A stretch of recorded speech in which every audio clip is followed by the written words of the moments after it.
And the financial pressure on Americans is not getting any better, despite repeated claims by Joe Biden and his team that they can point to low unemployment and higher wages. But in the end, when everything is costing 30, 40, or even 50% more, there isn't much refuge to be found in this economic storm for average folks.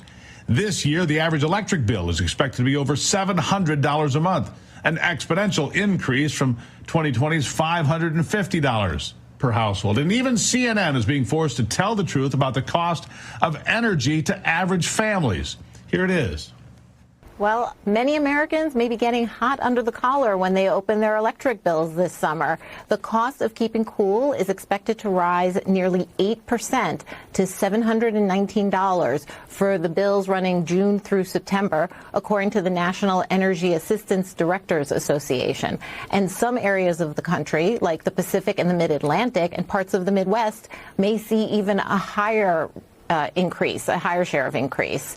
And that's up from $527 in 2019. The numbers have been rising steadily year to year. Utility prices skyrocketed in recent years, making it harder for people to keep up with both their cooling bills in the summer and their heating bills in the winter. So with all of this in mind, the Democrats were counting on the Trump trial in Manhattan to deliver them from the evil of their own failed policies. They were counting on Trump getting convicted and voters saying they would no longer support his return to the White House. Then the verdicts came in. But instead of people fleeing the Trump campaign, as Democrats were counting on, they did something totally expected. Unexpected, that is. They sent every dollar they could. And almost a third of those giving money had never done so before. This was the Democrats' political canary dying in Donald Trump's gold mine. A gold mine that produced $53 million in the first 24 hours, $70 million over 48 hours, and an absolute eye-popping $141 million for the month of May to the RNC. Remarkable, really. What came was not ordinary by any measure. Instead, it was a flood of money to the Trump campaign, a surge of biblical proportions.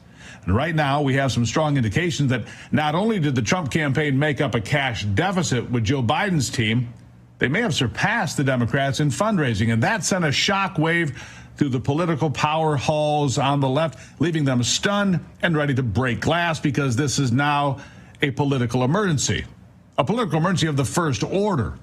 The verdicts came as expected. The reactions, however, did not. Nothing they try knocks Donald Trump down, and certainly nothing has knocked him out of the race. And by any metric, it appears he has grown stronger than ever. So the Democrats had to pivot, and fast. And the one issue that has rivaled the concerns over the sluggish economy and massive inflation since Joe Biden took office has been the biblical flood of humanity over our southern border, which brings me back to the top. By some estimates, 15 million people, many of whom have never been vetted, have poured in since Joe Biden was sworn in.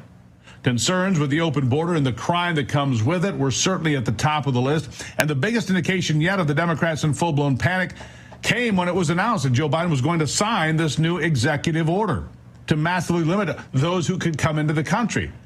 That has now happened, as I said earlier. Biden signed the executive order to close the border, but only in part. This makes it clear that Biden and company know their whole prosecute Trump strategy has failed, and failed badly.